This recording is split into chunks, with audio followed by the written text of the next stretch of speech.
phone off, rather. All right. Live down here at the bar, and our very own local master distiller winner, Pete Cheney, stops by, and we got the new red corn on the bar, and we couldn't help ourselves. We had to try. Had to pop it.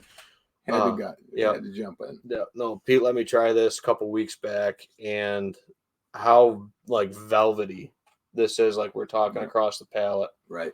Is I think you hit it spot on. Hit a home run with this one for sure. So good. Yeah. But yeah. I think so.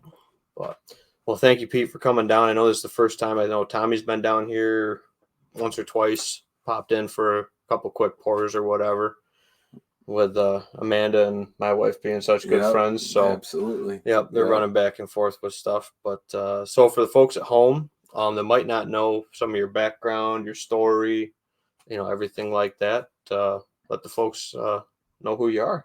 All right. So I'll try to condense it. So I own a funeral home in Phelps. That's my main job. And I started off making wine, which took too long. I'm not patient. And then a fella asked me about making grappa. So I made some grappa. I said, "What's grappa?" He said to me, "It's Concord grape wine that you run through a still." Okay. I go, "Does it taste like grape?" He goes, "Absolutely." So I had plenty of Concord grape wine, bought a little 1-gallon water distiller, converted it to a still. I made grappa. Yep. Worst stuff I've ever had in my life. I think I've had it, Ethos or something. I think it was one of those wineries down there in Seneca did that or something. It was terrible. Yeah. But the process of distilling, I'm like, holy cow. Like I can literally ferment something and have it done in a week. Mm-hmm. And that's what, like, I was hooked. Mm-hmm. So I've been doing it I did it for about 27 years illegally. I got some of your first batch down there without a label. Probably, yep. Yeah, got hooked up with a batch of it. Third year legally. So it's been fun, man. I mean, just when you really think about the distillation and like who thought of that, to ferment something, run it through a still and come out with a product and then boil it, catch it. Yeah, it's crazy. Like when you really think about it, every day when I run the still, I literally think to myself every day, like, this is crazy. Like, who thought of this? Right. So, anyways, then I went on master distiller. It's funny because it was about 8:30 on a Saturday night. I said to my wife, I go, because I belong to a lot of moonshine groups. I go, honey, these guys want to know about master distiller. Send me your information. Mm-hmm. So I sent it to them on a Saturday night at 8:30.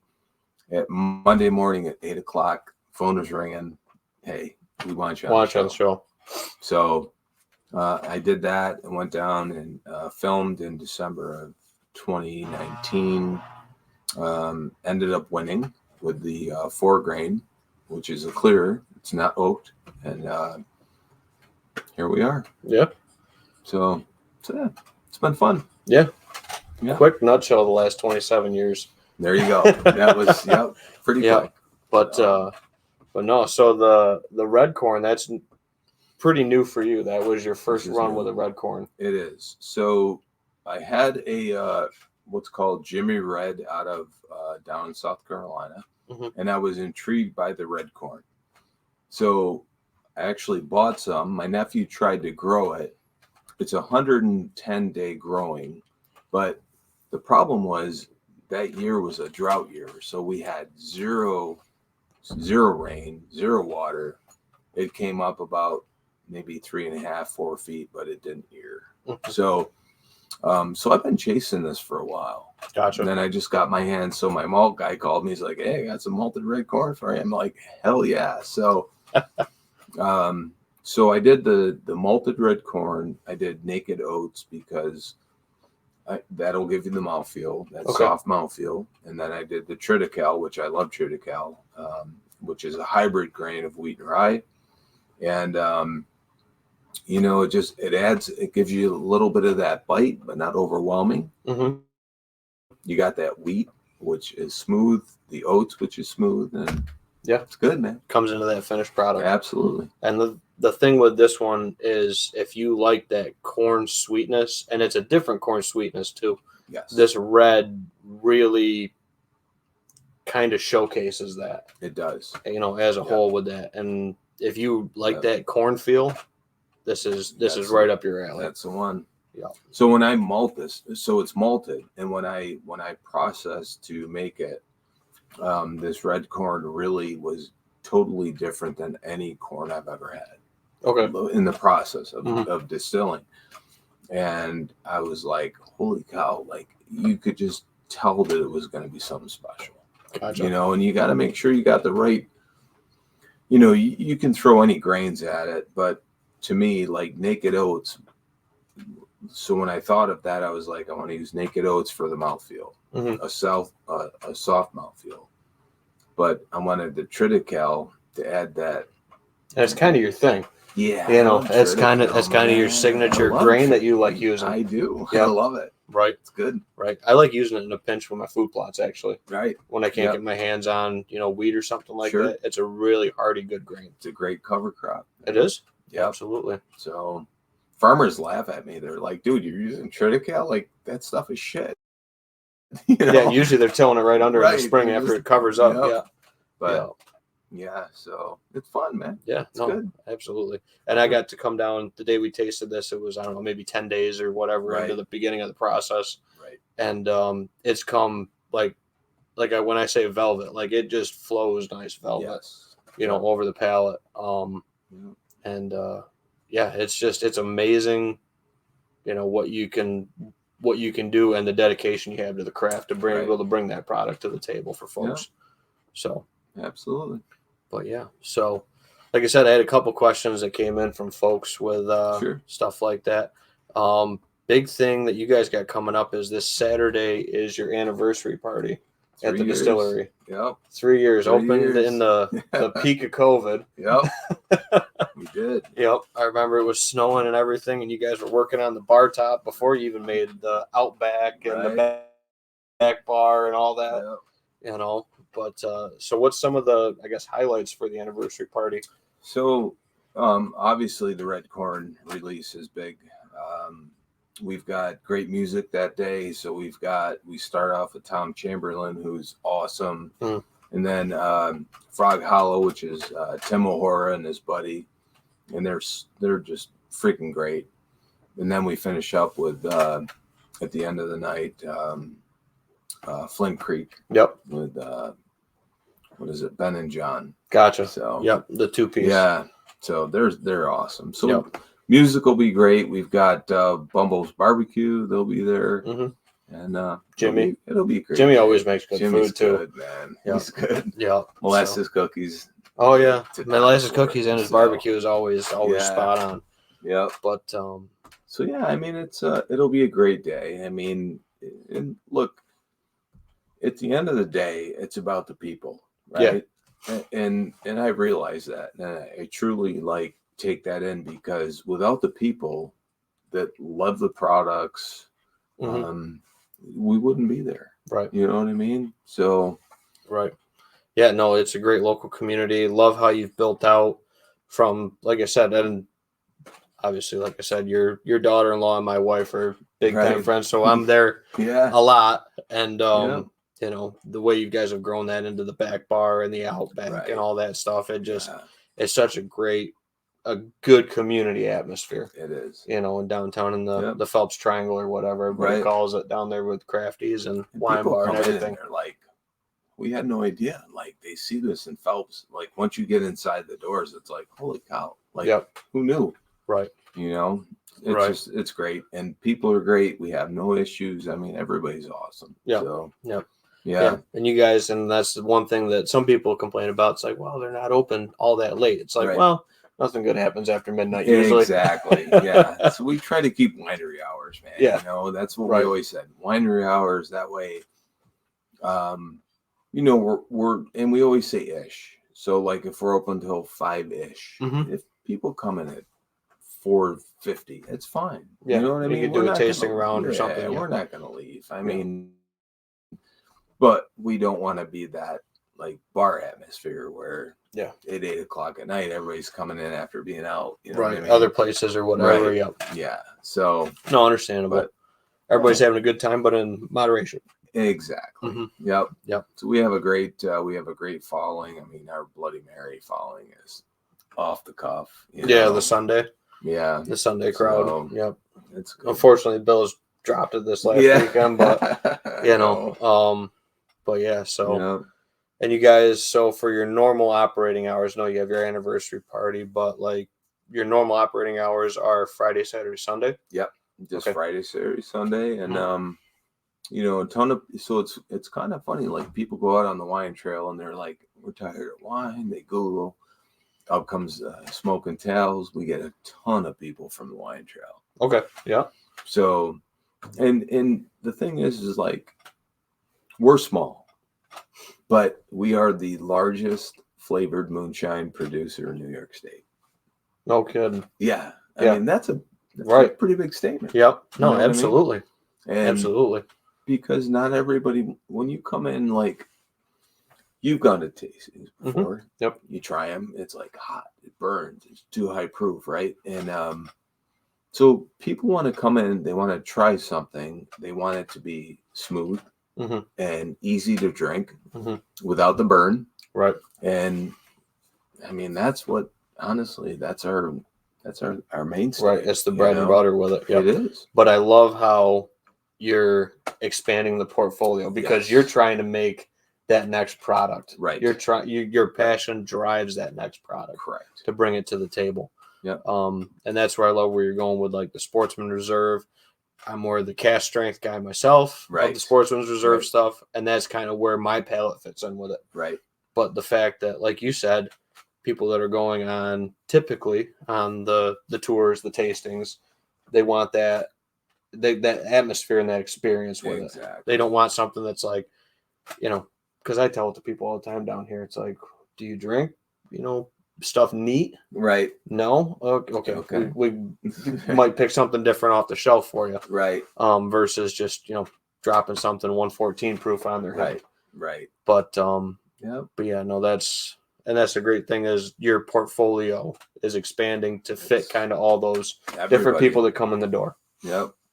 Absolutely. And we have a great, so we have this rye that it's an heirloom rye, and it's hard. Like I have 20, like people don't understand about what we do, right? Mm-hmm. So my process is different from a big distiller. Right. Everything I do is I'm hands-on. Mm-hmm. It's got to be pressed. Like when I run my still, because I'm using electric, I can't have any solids going to the still. So it takes a lot to press out the liquid and separate the grain. So I ferment what they call off the grain. I don't ferment on the grain. And so we have this heirloom rye, and I just did it. So 250 gallons produces like 7 gallons, right? Right. But I got 24 hours and just pressing to make that, before I even run the still. Right. And it is tough. It's a lot of work. It's physical. Mm-hmm. It kicks my butt. But it's such a great product. You know what I mean? Right. And so that'll be out soon as well. That'll be my third run on that. Yeah, I was going to say, I've had the heirloom before. Yeah. And it doesn't have that. It's so different. Like, it doesn't have that bite. It's a completely different flavor than any other rye. Right. Right. Not as bitey not as bitey or like as spicy of a rye or whatever. Correct. As some folks kind of relate it to with it. Yep. But we've been sitting here jawing. I want to keep drinking, man. You're good. Put a little nose to it. Yep. And like I said, if you let that sit for a little bit, this thing just gets so soft on the nose. Like, yeah, it's crazy. It's got that nice sweetness. Yep. That nice, like I said, it's that grist milly. When I first had it, I come right back to it. Right. That it's got that nice ground grain sweet flavor to it on the nose. So, the difference is that everything I do is malted grains. So this is literally a triple malt. It's malted red corn, malted naked oats, and malted triticale. So you have more of that. So a lot of your bigger distillers, what they'll do is use raw grains, and then they'll add like an alpha amylase, glucoamylase to try to convert those starches into fermentable sugars without getting real crazy, right? If you use malted grains, which are more expensive, you don't have to use any of that. So it's all natural. Using the natural breakdown of the product and the grain that you're using. Yep. To make that. That has a lot to do with the flavor and what you're getting out of it. So I just want to be different, man. Yeah. And if you, like you said, people that are bourbon drinkers or whatever, you know, we talked about this before we came on the show. You got to put it in a barrel. You got to put it in the rack house, set it up for 10, 12 years. The more you get into enjoying these spirits, even if it's rum, tequilas, other different spirits, the more you want that little bit of off-profile stuff. You want to try something different. You're looking for that next piece of it.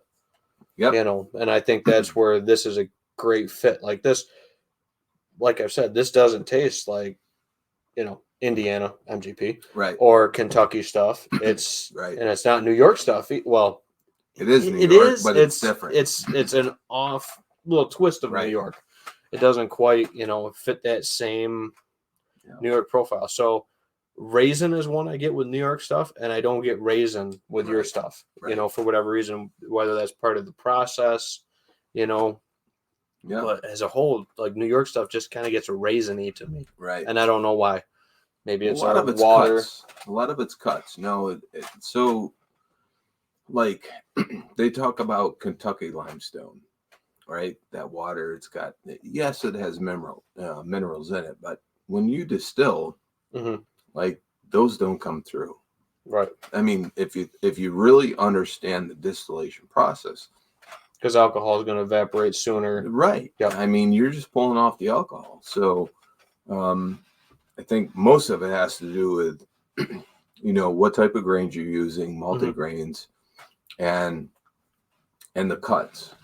So a lot of people, so when I do it, I have a 3 process. I don't go by, let's say, a scientific cut. I do it more on like a feel. Yep. So I know a proof and a feel, and right. I know when, so when I'm going, I know when I'm in my heads. I know when I'm going to get into the hearts. I know when I'm in the tails. Right. So I cut everything at a certain proof, and then I'm done. I don't ever run past that. Right. Because if you're running tails, which a lot of distillers will say, well, that's where you get your flavor from. It can be different every time. Right. So every mash is different. It's never the same. Grains are different, you know. Different harvest year. Everything is different. So if you go on a scientific cut, it's always going to be different. Right. You know what I mean? Yep. So I go by feel. I do more of, I'm forgetting the word right now, but so I have 3 different things I do. I check it first by smell, then I check the second one by a feel, and then I do a taste. And when I know I'm out of the bad stuff, then I'll collect. Gotcha. I go right down to this proof, and when I'm done, that's it. I don't go any further. That's it. And that way it stays consistent all the time. Right. You know, as consistent as you can make it. As consistent, but growing season, everything could be different. So, different fields, different batches, different whatever. And people, if you are in it long enough and understand that, and that's why a lot more folks, once they're in the spirit scene or whatever, they might be going off of, and we talk about these marketing terms, small batch or different things. The only thing that's really a true unique character is like a single barreled product or a single run product or something like that. Other than that, we talked about it. It could come from distillery XYZ. They dump 1,000 barrels in a batch. Right. It's all going to taste the same. Yeah. Because it's all the same batch. Why do you blend? Right. Why do you blend? Mm-hmm. They blend because this barrel was no good. Yep. That one was a little better. Yep. You know what I mean? But not quite what we wanted for this or that. Correct. Yep. So if you're making good cuts and you're running the still properly, like everything I make could be single barrel, right? Select, you know what I mean? But unless you could run your words on it and make it marketed out. It's all marketing, man. Yep. You know, so had you know, there's so many different things. Like I had a guy that my malt guy was like, I want to do 100% Triticale. I go, fine, I'll do it. So I did it.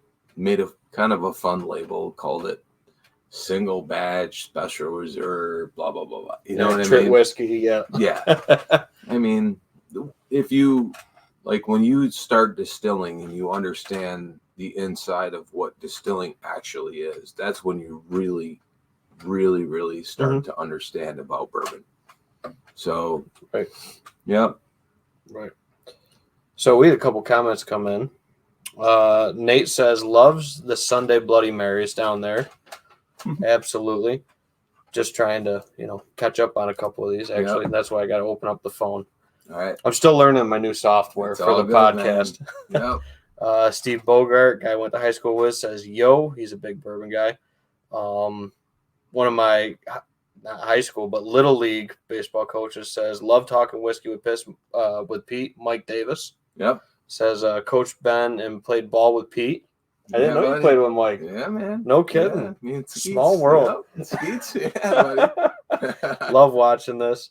But yeah, no, just the cool kind of connections of that small world. Absolutely. I mean, and that's what I love about like the whiskey community too. Like we were talking about John, who's a mutual friend of ours. Right. He helps you kind of weed out a little bit on the proof with this, and I think it's right there without like playing around with it even more. But I think it's, and when we tried it, I think 10 days ago, I said, I don't think you need to knock it down. I said, I think that carries its own, and it's got its own unique line that it's running, and that fits that product. Yeah. 100%. Yeah. And it's different. I mean, it's going to be different. So I have people that come in, they try the 4 grain that I went on the show with, right? So it's corn, malted barley, malted triticale, malted rye. It's clear. And they try it and they just look at me like the best bourbon people. They just look at me. And I'm like, I know. Like, it's not bourbon. It's not brown. That's the problem. It's not brown. But the flavor on it, they're just like, what is it? I'm like, it's not brown. I'm sorry, but it doesn't have to be brown. You know what I mean? So I think the biggest thing for me is with anybody is, open up your mind. Don't just be like this snob that says, well, I only want Basil Hayden single barrel, whatever. This run, Open your mind up, and it's all about, do you like the flavor? Right. You shouldn't have to get used to it. When you try it, you should like it. If you don't like it, it's not for you. Pretty simple. And there are enough brands out there where you can find something that you like. Absolutely. There's stuff down here that you can see it just got drank out of the neck, and it hasn't gone much further. Right. And we do the show and the podcast, and we try a bunch of different stuff all the time. But what I tell people is look at what we're really mowing through, or what's over there in the trunk. That's the stuff that we keep on hand all the time. Exactly. It's a little bit easier for me because you guys are right down the road. So when I want something from you, I can just go grab it. Usually. Yeah. Unless, like you said, you run a little low on a couple runs of stuff. Yep. But like I said, you'll have to, let me know if you want me to run the hammer drill and mix up some mash and stuff like that and come out and this week has been crazy. Like, because I got a couple going, and I mean, obviously I have the funeral home, so we've been busy, and I'm trying to balance both. And but this week we've been rocking and rolling inside. I've got like 1,000 gallons like fermenting and just trying to get that down. So it's been a busy week. Yeah. So we could talk a little hunting. I mean, for the 2023 season, that was another, like I said, I had a few questions come in, and the messages and stuff we have leading up to shows, and we tease episodes, stuff like that. So how'd your 2023 season go this year? It was rough, man. Rough. It was rough. Well, sorry, we should have screened this question before. Yeah, no, it was rough. I mean,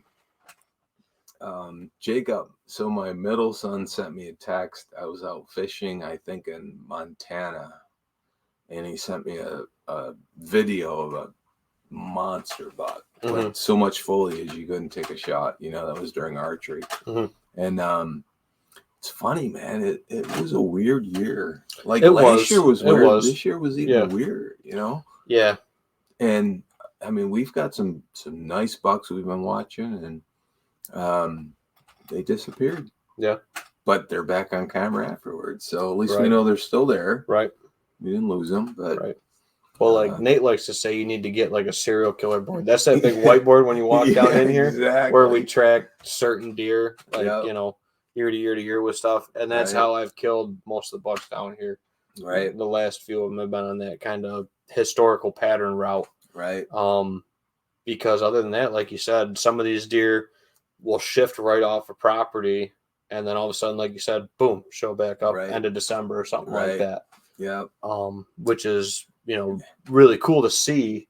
Right. But it's also like where they go. Where have they been? Yeah. I mean, that's my thing. Yeah. So, like, to me, I think where we're at, if you're not able to get something within that first 3 weeks of bow, gun season doesn't mean anything to me because they're gone. Right.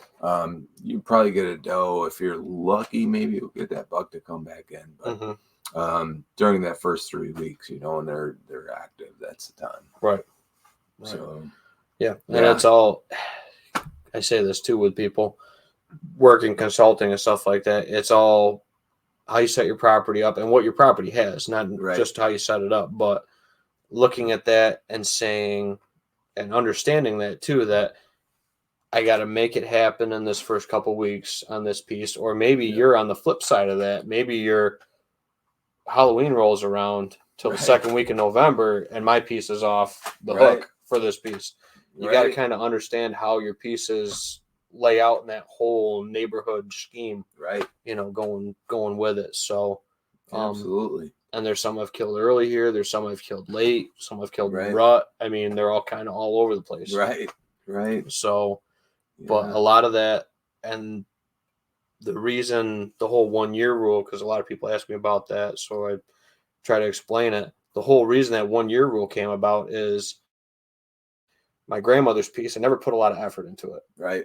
Just it was put a couple cameras out there, but I was like, man, it's like the 15th of November over there. Right. I always got good bucks on camera.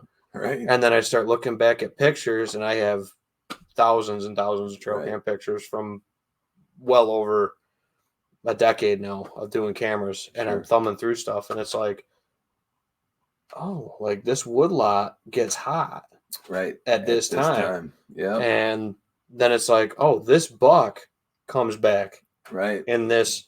I'm not saying past the same camera. Sometimes it does, but saying southeast corner of this property, that deer comes back in versus this 1 to 2 day window every year.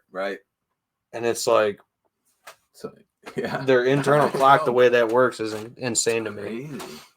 But where do they go? Right. So like we've got a that camera's only looking at this, and your tree stand's only looking at that. That's a big part of it too, I think. But yeah, it's crazy. I'm like, where the freak they go? Well, like, we had this monster, like all of a sudden he just disappeared. So yeah, it's fine. Look, we'll let them pass, and it's different. Like, so the hunting club I belong to, if it has antlers, it's down. And I'm like, but if you let them go, they're going to grow, right? That's what we all say. And they're like, yeah, no, down here, if it's got freaking horns, man, shoot it. Because it's going to walk another half a mile, somebody else is going to shoot it. So you got to take it. I'm like, So it's different wherever you're hunting. Like hunting camp is different. Yeah, from where we're neighborhoods are hunting. completely Absolutely different. Yep. Yep. So yeah, but Yep. no worries. Yep. You know, we got meat. Yeah. Oh yeah. We'll survive. No, it's yeah, for sure. Yeah. Nate comments in. He's home doing OE duty tonight. He says, "Let's talk about Pete's buck he shot last year. Let's hear the story about Pete's buck from last year." I think that was Jake's, right, Nate? So Jacob actually shot a great buck last year. I shot one 2 years ago with my crossbow. I had a big old buck, big old guy, probably 240. I mean, he was a big deer. Yeah, he was a big deer. He was old. And then last year, Jacob shot a really nice buck. I think he was a 10, just a stellar animal, you know. So, yeah, we got a couple out there, man. That we're you know, they're still there. So hopefully next year we'll be able to get them. Yeah, I just did it when we cleaned up the basement. We got a diaper party for me and the guys on Saturday. And then, I don't know, maybe we'll bounce over Smokin Tails. We're starting ours at noon, so. There you go. But I was getting everything cleaned up, vacuumed. My sister came over, and Hannah and my mom came over and helped clean up stuff down here. Yeah. So I cleaned off the whiteboard, but I'm like, man, I just see it empty, and I'm like, I gotta start putting my dad on it. Yeah. So that's my mad scientist side of stuff. Yeah. But so Nate, tell me if it's you got to come back with if it's Jake's or mine, because Jake had a really nice deer last year, man. This past season? Yeah. Gotcha. Yeah. I think he was this one, like last season. Gotcha. We did not harvest anything this year. I mean, I came out, I was crossbow, came out, and 400 yards away, I see this monster. But obviously you're not going to take him. Right. But he had the same pattern for the most part through the rut. But he was always too far away from the one tree stand. You just could never get him within shooting distance. But nice deer. So hopefully next year we'll get him. Yeah, that's where that's where it always you hope that's how the season ends out is I hope he makes it through. Hope he makes it through. Right. And we had a fair amount of good younger bucks make it through this year. The only one I'm still waiting to see is the one that I ended up hitting with my bow this year. I hit him up through the top of the backstrap. Right. So just a quick story with that. Hit him up through the top of the backstrap. Just random worked out perfect. Ended up being a 1 year rule, even though I wasn't hunting it like that. Right. Just because I don't crunch a lot of data from that piece of property, like I said at my grandma's. Went back out 7-8 days later, pulled a couple cameras, sat like a perimeter outside sit, but I could grab a couple cameras. He was up on that right by that stand where I shot him at. Right. The evening before I was pulling stuff at noon, and I'm like, I'm looking at pictures at my mom and dad's. I'm like, I gotta go hunt this deer tonight. Right. So I go back in there, I whiff him. Right. On the second time out. Yep. And then I go, that's it. I'm like, and then I was like, I'm obsessed with this deer. So I hunted him hard. That's awesome. And kept trying to go after him, connect with him, kept showing up on camera. Opening day of gun season rolls around. I get a 1 year rule for this 6-year-old that I've been after at the farm, the one that I end up killing this year with the rifle. Yeah. Sit open in the morning, 1 year roll, shows right up. Right. Makes it happen, done. Right. Go back out that Thursday after opening day to pull some cards, get some intel for my dad because he hadn't tagged one.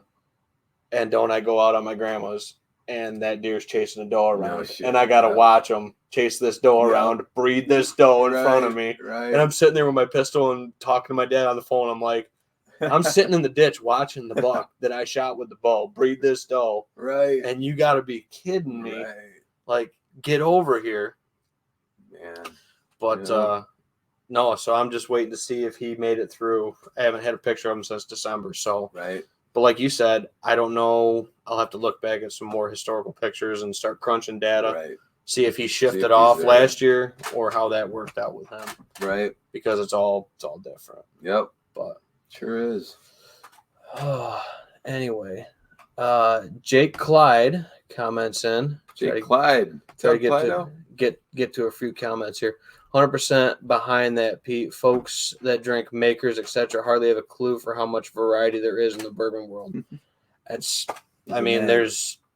tons of it. Right. You could have your go-to at the local bar, but there's plenty. And like I tell folks when they come down here, if there's something you want to try to taste or are interested in trying to, and I love doing this to folks. That's why my little glasses have little letters on them. We'll pour them up blind. And you tell me what you like. No influence, no nothing. But definitely agree with Jake there. Nate said he wants to hear both stories, both Pete's buck and Jake's buck.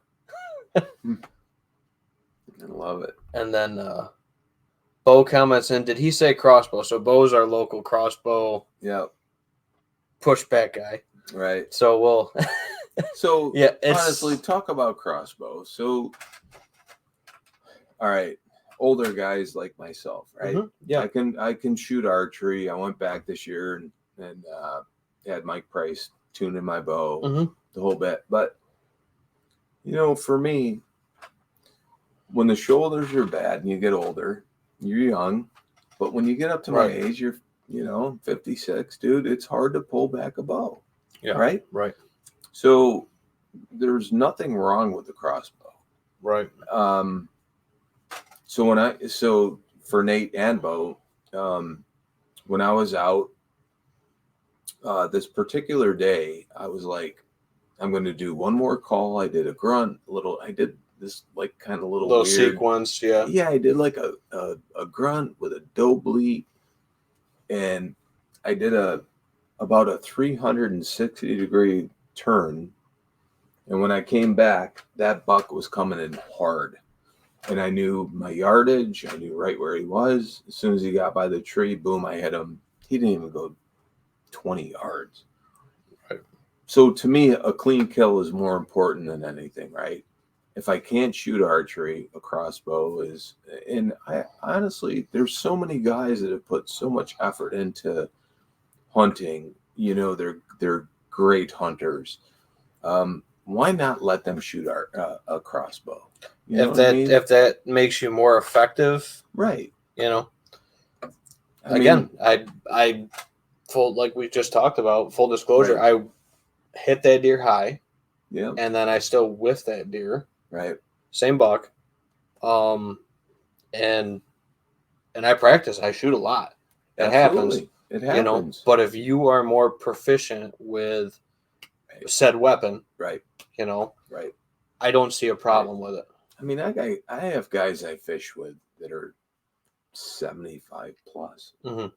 They can't pull back a bow, but they can shoot a freaking crossbow, and they love to hunt. So for the love of the hunt, why not let them shoot a crossbow? There's nothing wrong with it. You know what I mean? And we've always said that, and everybody will say their own 2 cents, where that just opens opportunity for the lazy. Well, of course.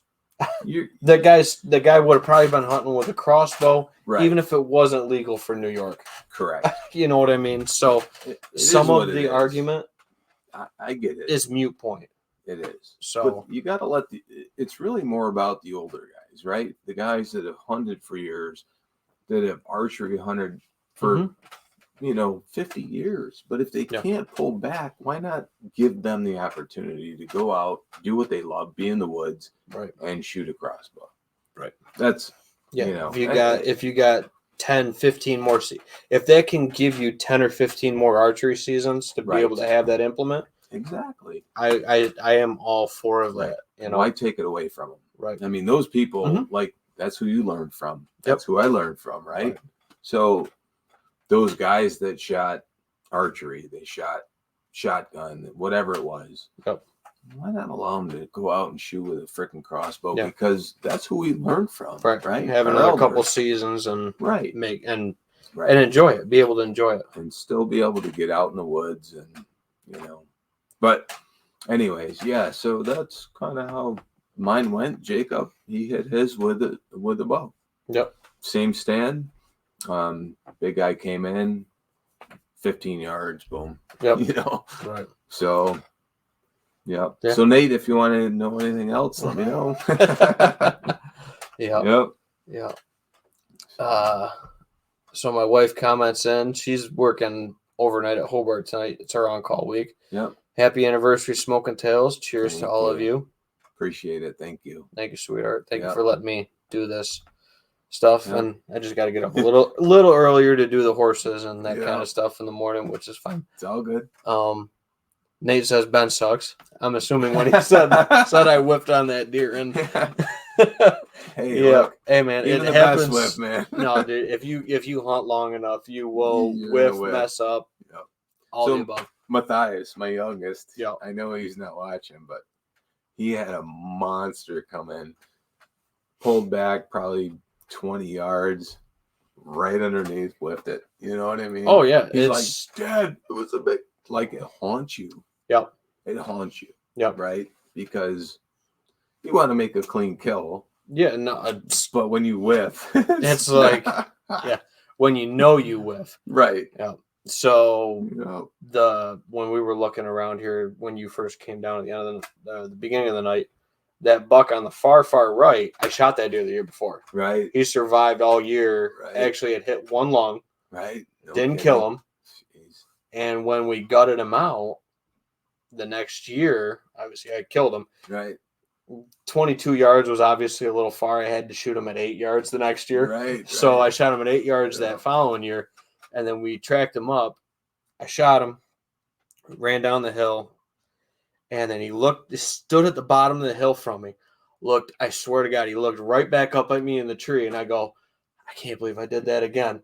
Right. And he coughed, blood came out both sides, took 2 more bounds, fell right over. I was like, okay. Yeah. Whew. We field dress him out. That lung that I had hit the year before was about the size of a softball and all stuck to the inside. Yeah. So some of these, even if you make the right shot, right, hit a lung, but don't hit both, don't hit diaphragm or whatever, right. It's amazing how tough they are. Listen, so Matthias came in at 12, started goose hunting, duck hunting, all that, right? So we all go get the hunter safety. Like I hunted younger, but I didn't have all the credentials family, that I was supposed to have. Right. I didn't have the support, all that. So I'm coming, like I'm a new hunter. At 56, I'm a new hunter. My first buck, I shot him 308. It was on Thanksgiving Day. And so anyways, I shoot this deer, takes off, we track. No blood, very, very little blood. We're tracking this freaking thing, and then hands and knees. So we find it, pops up, runs, lays down. So I call buddy. I go, what do? He goes, just go home, leave it alone. We go back like 5-6 hours later. This freaking deer pops up, goes across the creek, the outlet, swims across, gets to the other side, and can't go anywhere because he has no front legs. Right. When I shot him, literally like took out both legs, blew out the front of his chest. The fucker was still alive. How is that even possible? Oh yeah, no, and I've heard crazy stories from dog trackers, other stuff. Seen it with trail cam pictures, deer with a foot blown off. Right. They're amazing. It's insane. Like I said, try to take one like that deer did. Take one through the chest. Right. So your lung collapses on one side, and you're still running around the next year trying to breed does and stuff. Right. And he just ends up coming in 1 year roll, wrong place, wrong time. Right. And gets himself hit again. So it's insane with some of them. So I've seen them, other ones with wounds from previous seasons and stuff like that when they dress out. Pete's over here checking his trail cam. I am, because my trail cam just came up, so I wanted to see what it is. It's a coyote. Coyote? Sorry. No, all good. No, I'd be the same way. That's why I haven't jumped into that cell cam game with it. Oh, it's it's another piece, man. It is. I run them all year long. I don't turn them off. I like to see what's out there. You know what I mean? You can kind of track what's happening, and so we talk this time of the year usually. As they start to die out, the batters die out after that last refresh or whatever. Yeah. I start maybe pulling them out, and then doesn't seem like very long I'll be putting them back out for turkey season, for turkey scouting and stuff like that. But different spots. Like it's not the same spots I'm looking for whitetail pictures at. Right. But my brother-in-law looking good, brother. Yeah. But that's awesome. All right. Let me make sure we're all up to date on the comments. Rachel comments in and says, "Have a great, happy 3rd anniversary, Smokin' Tails." Appreciate it very much. Love it. Couple other comments that came in. Andrew Raymond, who actually is kind of revitalizing the town pump down here. Pump. I saw him on a Clifton page or something like that. We got talking a little bit. He says, "I need a few good bottles of moonshine." Come on down, man. We got you. Yeah. No, absolutely. Absolutely. Yep. Yeah. If there's not a flavor down there that you can't find one that you like, that's the big thing. Just find something you like. Right. It doesn't matter if it was in a barrel 10 years. Doesn't matter. Or flavor apple pie. Yeah. You know what I mean? Exactly. Find what you like to drink and drink it how you like to drink it. That's right. Yeah. Absolutely. Bo says he just made me feel really depressed saying 56 years old and can't pull back a crossbow. Yeah, it's different people, dude. How old are different you, Bo? works. Yeah. You're gonna find out, man. Yeah. Trust me. Right. When you hit 50, you'll be like, holy shit, I remember that guy talking about this, Right. No. My dad's what's my dad this year? 60. I think he turned 65 this year. I'm bad with dates and names of some of that stuff. Other than let's just deer. For whatever reason, my brain clicks with that. I think my dad turned 65 because he was eligible to retire this year. And he runs crossbow. He's run crossbow. Last buck he killed in like the last 10 years was that one he killed the crossbow, last season. Right. When we both had that great season last year. Again, killed all those deer. Like 3 out of the 4 of them were on 1 year rolls. Yeah. So... But Bo says it's not that far away. All right, buddy. And if you can keep pulling that vertical bow, right, more power to you with it. Yeah. But if it gets to that point where you can't turn the bow down enough or whatever reason, don't have the endurance, not trying to make excuse for some folks my age that jump into it. But again, opportunity. Right. If you're more effective with it. I'm not saying because you still have to shoot that weapon. No matter if it's a bow, crossbow, rifle, muzzleloader, you have to go to the range. You have to put range time in. You got to put in time. And make sure. So for me, like that first buck, right? That thing, like it was an all day affair. Mm-hmm. And I felt horrible. Oh, yeah. Because I'm like, if I'm going to make a kill, I want it to be clean, quick. Mm-hmm. You want to have a good clean kill. Yep. I mean, that to me, like that first buck almost made me never hunt again. It was so it really hit me hard. Mm-hmm. But when I hit that crossbow, that was my second kill, and it was fine. I mean, it was quick, it was clean, it was almost instant. That's what you want, right? You don't want to just go out and shoot something, hit it in the hind, and then chase it and put it down. You want to make a good, clean kill. I mean, that's just the ethical part. So, but again, younger people, and don't misunderstand what I'm saying, but if you're 30 to 40 and you're able to pull back a bow, but then whatever your job is, whatever your life is, we're all different. If you can't pull back an archery bow, it takes that whole season away from you. True. And is that right for a guy that's hunted for 40 years, but now he can't pull back a bow? Is it right to say, well, now you can't hunt crossbow until... now you get into that whole different, whole depth of the conversation. But when younger people, when you get older, all of a sudden you'll find it and you'll be like, holy shit, now I get it. And then all of a sudden you might be a proponent for that. Right. But like me and Nate say with it, no matter if you're shooting bow, crossbow, like we just went through the whole rhetoric with it. Right. You have to know your weapon. Right. You have to be proficient with your weapon and realistic with your weapon as well. Exactly. Like the one when we were talking down through, the one I shot with my pistol. Yep. I could have killed him with my rifle but I was like, I want to kill this deer with my pistol. Right. I'd already shot a good buck with my bow. I was being a little picky and being a little choosy, and I had him out there at, I think it was like 72 yards. And it's like, shoot him. And they said, I got my pistol, man. I'm like, I haven't shot that pistol to 72. Right. I don't feel comfortable. Right. Ended up working out later that night, comes out 37 yards. Done. Right. Done. Yep. You know. We had a guy that said he shot a crossbow at 100 yards. I'm like, 100 yards? It's archery equipment. But 100 yards with a crossbow? Like, to me, we're not shooting paper. We're shooting living animals. Correct.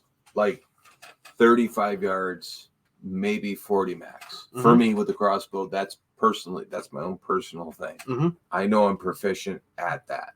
Yep. I'm not going to just take that pop shot and, but it's not worth it. Anyways. It's not worth it. We're all different. Yeah. A lot of different theories for sure, you know? Yeah. No. So different situations, different scenarios. Yep. Thousands of different hunters in New York, tens of thousands. Yeah. Bo says I'll lower it down to 40 if I have to. Hey, I mean, if you want to keep grinding, man, right, you got to keep grinding with it. Right. Everyone wants to make a good, clean kill. If it doesn't matter the weapon that you're using, sometimes been hunting deer long enough and you're not going to go away with that if you want. Yeah, I think whatever can keep you in that woods longer. Exactly. I'm 100%, I think, in support of that. So, so my brother-in-law here, he's from South Carolina. I've been bow hunting for 37 years and it hurts every time I pull it back. Yep. So I go fishing with a guy who is probably about, and if he's watching, God, forgive me. I'm going to say he's about 78. Yep. He can't see. He's blind. Gets the distance, yeah. No, like literally he's almost blind. Like legally, yeah. Yeah. Gotcha. But he went out this year and he hunted and he was able to harvest the deer and sent out a picture. And I'm like, to me, that's awesome, right? Oh, yeah. 78-year-old can't see, but yet he's still able to make a good, clean kill. And, Yeah, and like you said, and people aren't, sitting with us in the stand or hearing or seeing that. He might have had 10 deer walk in front of him at 40 yards, and he goes, it's not there for me anymore. First deer walks by at 20 yards. Right. That's the deer. Yep. And that's, you gotta respect that. You have to absolutely use whatever you're able to use. If you can't pull an archery, then you wait, you go crossbow, you go gun, whatever it is. Right. But, at the end of the day, right, I think we all agree, all hunters make a good, clean kill and be done. Right. To the best of your ability. Yep. So. Yep. Nate says, and then go home and drink bourbon. Yeah. Or whatever you're enjoying. Or whatever. Beers at the deer shed, whatever. Yep. Nate says time and labor equals success. 100%. Like I said, we've always been proponents of that. Whatever you're shooting weapon wise, we have our annual, go to the range and check stuff, but we've put, growing up hunting, me and Nate have gone through thousands and thousands of rounds at the range, right? With different stuff, or just, squirrel shooting in the off season or whatever. Sure. And then you check that weapon, obviously before season. We obviously harvest our does during season too. Sure. So we're also shooting other game. So just knowing your weapon rather than just pulling it out of the box and saying, it's good to go. Right. You got to shoot it. You still have to shoot it. Doesn't matter. Yep. Agreed. And Nate said, good for you, Pete. Don't know what part of that story Nate said that on, but good on you. Whether it was a drinking bourbon or beer or, shooting your weapon. It's all good. But yeah. I was kind of hoping you'd be here tonight, Nate, but baby. I get it, man. Yeah. Almost got it. Comment came in from my wife, says she wants to hear about this cool new bottle release. Said she missed the beginning of the episode, but would like you to kind of talk about it a little bit more again. The red bourbon, the bootlegger. Yep. So with the bootlegger, what we did was, so I had a red bourbon down in South Carolina, and like your mind thinks one thing, and when you try it, it's totally different. And So I've been chasing the red corn for a while. Finally got some. My maltster came up. He called me. He's like, "Hey, I got some red corn." So, it's something I've been chasing for a while. Like out of all of them, this is one I really, really wanted to do. To make a red, batch of. Yeah, Yep. the red. So our next one that I'm kind of working on will be an ancient grain. I'm literally thinking about a 6 malted ancient grain. 6 different grains. 6 different grains, all malted, all ancient. Yeah. You might have heard it here first, folks. Yeah. No, you're definitely hearing it here first. So it's in the process. And I had talked to John about it, actually. And I said, I want to do a 6 malted grain because it just doesn't get done. And, again, we have to figure out the percentages and, you have Work to know on the your mash, grains, yep. What's like, what are you trying to accomplish with it?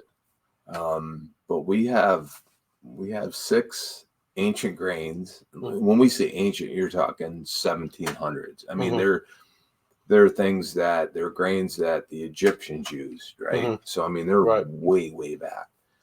And we already have, I think, the lineup, and it's just a matter of get them malted and run it and see what we got.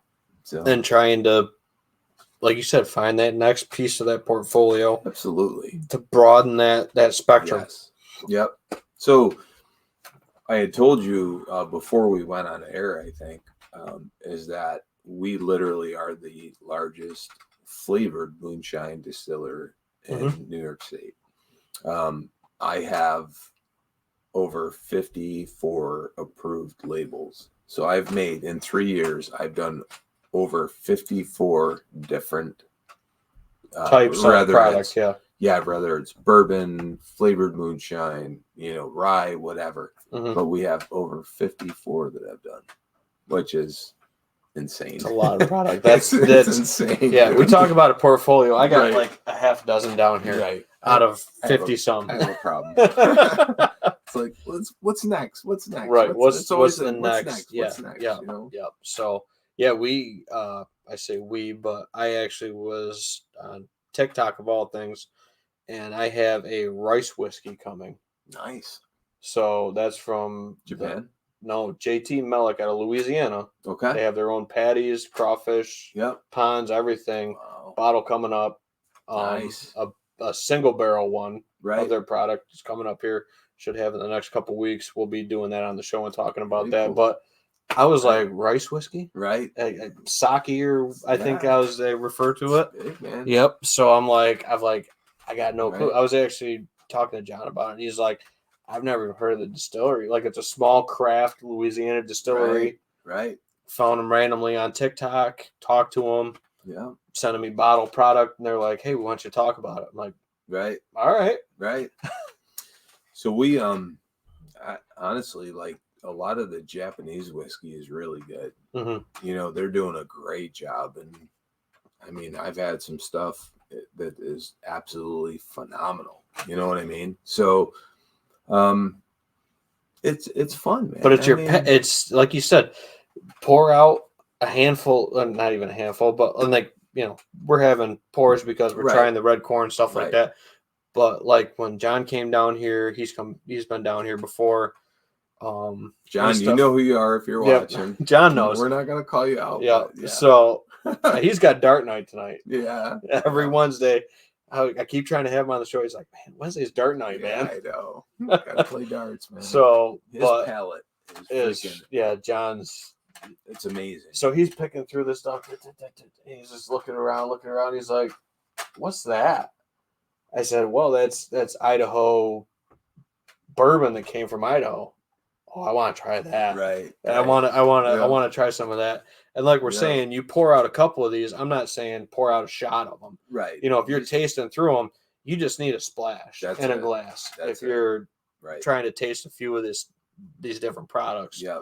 And try to figure out if you like, and it's not even like, I like this, I don't like that. It's, I like this more. Right. Yep. and have somebody pour it for you. If you can have somebody pour it for you blind, right, and really kind of, instead of having any predisposition, right, because of course somebody says, "Hey, I got pappies over here," or "I got whatever." right. You Yeah. get a little bit of that mental stuff going Sure. with it sometimes. But so I had a 35. So we were in Puerto Rico back in February of last year, and they had a 35-year-old barreled rum. I was like, I want to know about that. right. So I had a drink, which made me create the cigar fashion, which only we have. I made my own syrup, the whole bit. But so I bought a bottle, and I never spend that much money. Like, it was ridiculous, but I bought it. It's horrible. 35 years in a barrel, and it is not good. It is not good. And you can totally over oak. You can over. It depends on your palate. And like we were talking, like a company could have a barrel that's 13 years old that just gets dumped into a general batch release of that product because it's just not the profile they're looking for that type of age product. Right. Yeah. If you go to any of these, Kentucky specifically, I've never been to anything like MGP in Indiana or anything like that.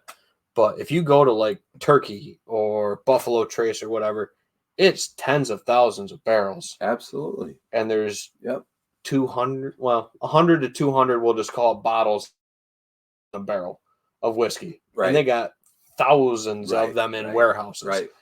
Right. Yeah. And they're just sitting on it. And, So I got all these people like sending me messages right now. So I'm like, what the hell?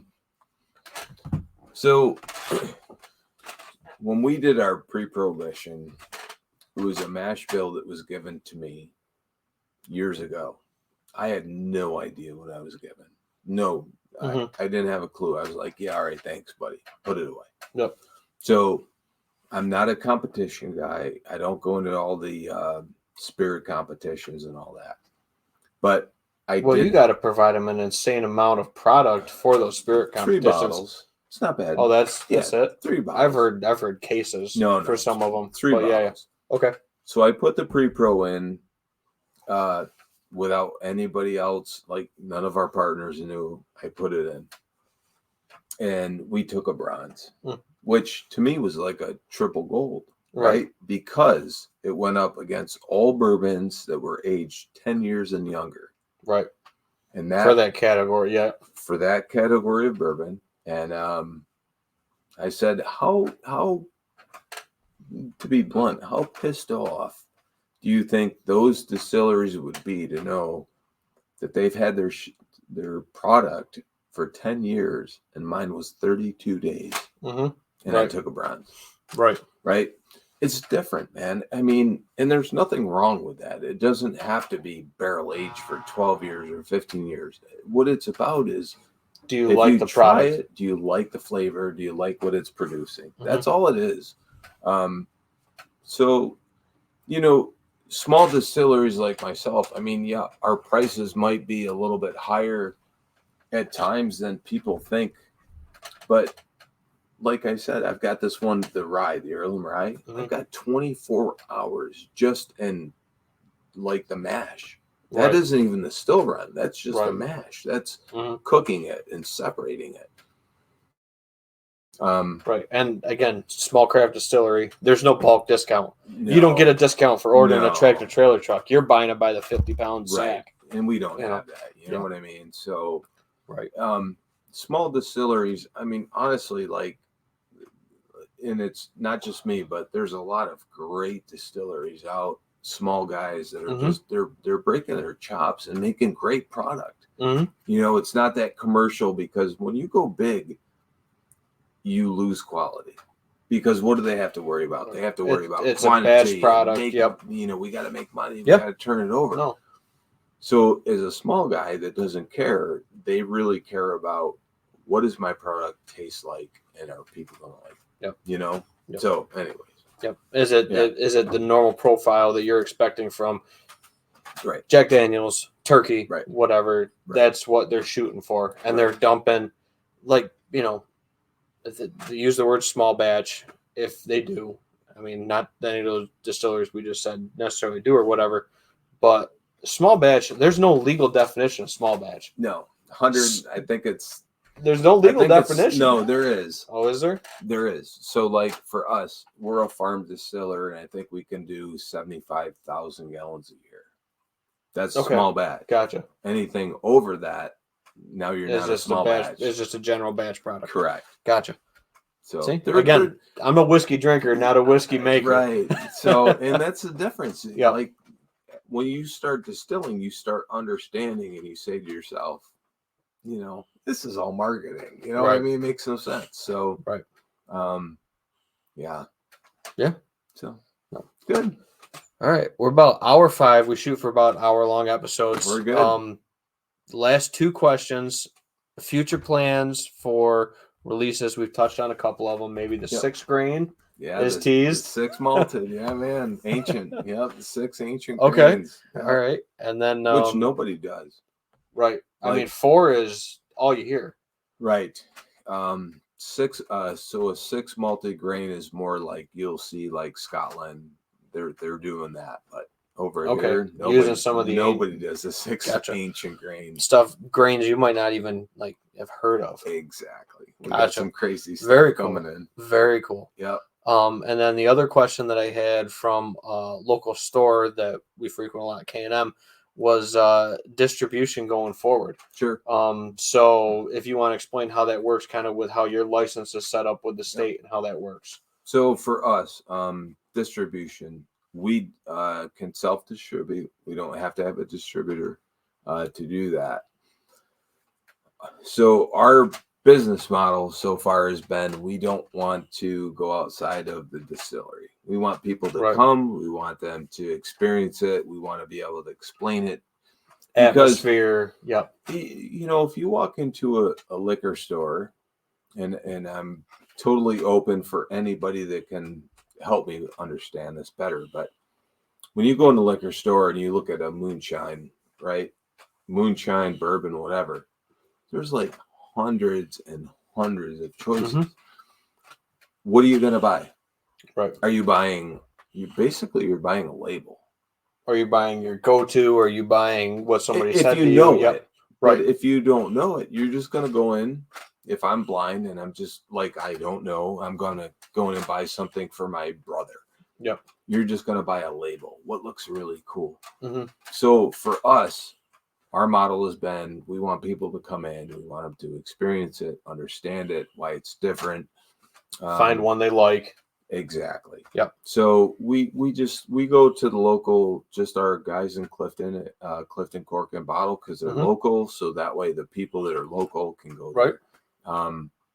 I've had a lot of liquor stores that want to do it, but we've just kind of held back. Gotcha. You know what I mean? Okay. Yeah. So no, that's fair. Not that we're not open to it, but if we're gonna do it, we want them to understand like our process and what our belief is. Gotcha. So, yeah. Gotcha. So yeah, we'll leave this with one final comment, and I'm just going to highlight my wife on this comment. It says Phelps giving Gatlinburg a run for their money. This is the place to be. Absolutely. So, but yeah, no, we're gonna I'm gonna do one little pour. We'll do a cheers. Yeah, you got it on the send off, and thank everybody for tuning in tonight. Yeah. We are now on Spotify, Apple Podcasts, all the major podcast networks too with this. You can watch all these episodes on YouTube after the fact as well. But last little blurb for folks to find Smokin Tales for you guys. Smokin Tales, yeah. We're at 3 Church Street in Phelps, and one of 2 lights? Yeah, come on, see. We're 2 lights, and we're there. So it's amazing how many people come out. Absolutely. And you guys, it's Facebook, crazy. All that good stuff. We got everything. Facebook, Instagram. So awesome. Yeah, check them out, and definitely, if there's any left when you're listening to this episode, I'm hoping there is. Try some of this red corn and any of the other great spirits they have to offer down there at Smokin Tales. So Thank you everyone for tuning in. Thanks Pete for everybody. stopping by. Cheers, man. Cheers. Thank you. Appreciate it. And we'll catch y'all next time down here, 100 Proof Whitetails. See ya.